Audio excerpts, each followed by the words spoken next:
Uno de los factores importantes de los incendios forestales o de charrales o en cualquier lado es que cuando vengas a la montaña y logre hacer una fogata, vea que cuando te vayas a ir, déjela apagada totalmente, que sienta usted que no hay brasas, porque nosotros nos vamos de aquí, puede hacer que el incendio siga. Bueno, acá yo siempre acostumbro mi fogata cerca del agua para hacer lo mismo, apagarla bien, dejarlas totalmente como cuando llegué, totalmente frías. De hecho que muchos de los incendios forestales se dan por ese campo. Llámese de alguien que no tuvo la capacidad de apagar. Bueno, voy abandonando este lugar que siempre me gusta caminarlo, hacer un recorrido como todo. Y aquí empieza nuevamente el desafío para volver. Ojo al piso, ojo a las partes altas, ojo a los padrones. Estas son áreas de deslizamientos.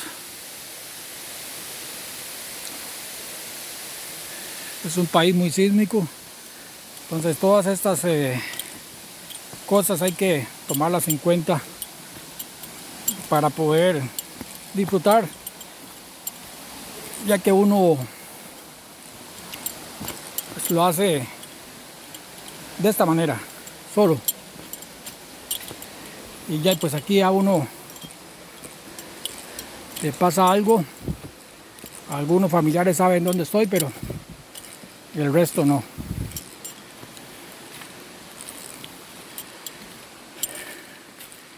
Es una área muy bonita, sobre todo para todo lado. Tenemos caminos para cerro más alto, caminos de salida, pero a mí me gusta lo más fácil y bonito.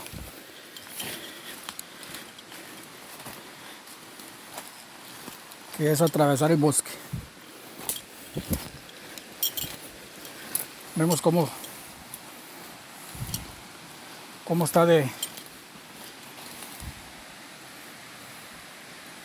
pisado este lugar, que este es un árbol de cóbano, estuvo botando, y esta es una zona muy peligrosa, porque aquí llegan muchos roedores, ratas, de toda clase de bichos, y las culebras están deseosas de que pase algo para devorarlos, así que saldré de aquí lo más pronto posible con mucho cuidado y me internaré un poquito más en lo profundo.